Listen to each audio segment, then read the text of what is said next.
புதுச்சேரி கடற்கரை பகுதியில் கடத்தி செல்லப்பட்ட நரிக்குறவரின் 3.5 வயது குழந்தையை காரைக்காலைச் சேர்ந்த பெண்ணிடம் இருந்து மீட்டுள்ளனர். கடத்தலில் ஈடுபட்ட இருவரும் கைது செய்யப்பட்டனர். ஆட்டோ ஓட்டுநர் கொடுத்த துப்பால் 24 மணி நேரத்தில் குழந்தை மீட்கப்பட்டது எப்படி?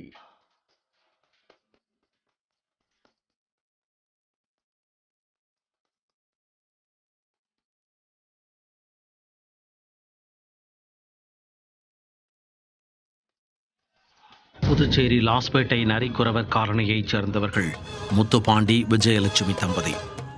இவர்கள் கடற்கரை காந்தி திடல் பகுதியில் பலூன் விற்கும் வேலை செய்து வருகின்றனர். இவர்களது 3.5 வயது பெண் குழந்தை சனல்யா. இந்த குழந்தை கடற்கரை பகுதியில் காந்தி திடல் நேரு சிலை எதிரே விளையாடி கொண்டிருப்பது வழக்கம். இந்நிலையில் வியாழக்கிழமை மாலை விளையாடி கொண்டிருந்த குழந்தை திடீரென மாயமானது. பதறிப்போன பெற்றோர் உடனே பெரியகடை போலீசாருக்கு தகவல் கொடுத்தனர். போலீசார் மற்றும் பெற்றோர் அதிகாலை வரை தேடியும் குழந்தை கிடைக்கவில்லை. அங்குள்ள சிசிடிவி காட்சிகளை ஆய்வு செய்தபோது சந்தேகப்படும்படியாக வந்த இருவர் குழந்தையை கடத்தியிருக்கக்கூடும் என போலீசாருக்கு சந்தேகம் எழுந்துள்ளது. அதில் ஒருவர் குழந்தையுடன் பேசுவதும் மற்றொருவர் குழந்தையை அப்பகுதியில் உள்ள கடைக்கு அழைத்துச் செல்வதும் பதிவாகியிருந்தது. மேலும் குழந்தை ஐஸ்கிரீமுடன் இருப்பதும் பின் குழந்தை காணாமல் போவதும் சிசிடிவியில் பதிவாகியுள்ளது.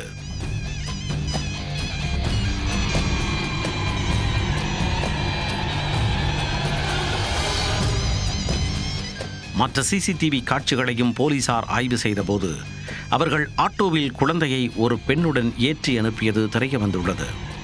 உடனடியாக ஆட்டோ ஓட்டுநர்களை அழைத்து போலீசார் விசாரித்த போது குழந்தையை ஏற்றிச் சென்ற ஆட்டோ ஓட்டுநர் போலீசாருக்கு முக்கிய துப்பு ஒன்று கொடுத்தார். ஆட்டோவில் பயணித்த பெண் காரைக்கால் என அடிக்கடி பேசியதாக தெரிவித்துள்ளார். உடனே காரைக்கால் போலீசாருக்கு தகவல் அளிக்கப்பட்டு உஷார்படுத்தப்பட்டனர். அங்கு ஒரு ஆட்டோ ஓட்டுநர் நள்ளிரவு 1 மணிக்கு குழந்தையுடன் வந்த பெண்ணை காரைக்கால் செப்பர வீதியில் உள்ள வீட்டில் இறக்கிவிட்டதாக கூறினார்.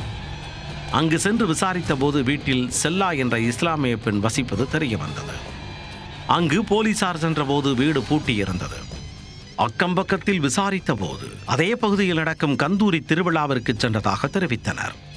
இதனையடுத்து திருவிழாவிற்கு சென்று திரும்பியவர்களை போலீசார் சுற்றி வளைத்து குழந்தையை மீட்டனர்.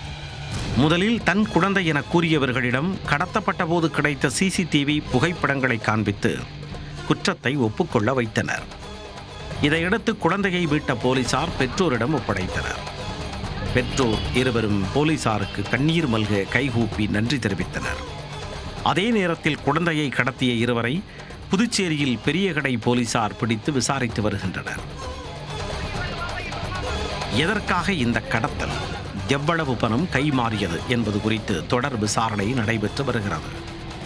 ஆட்டோ ஓட்டுநர் கொடுத்த துப்பால் 24 மணி நேரத்திற்குள் குழந்தையை மீட்ட போலீசாரை அதிகாரிகள் பாராட்டினர்.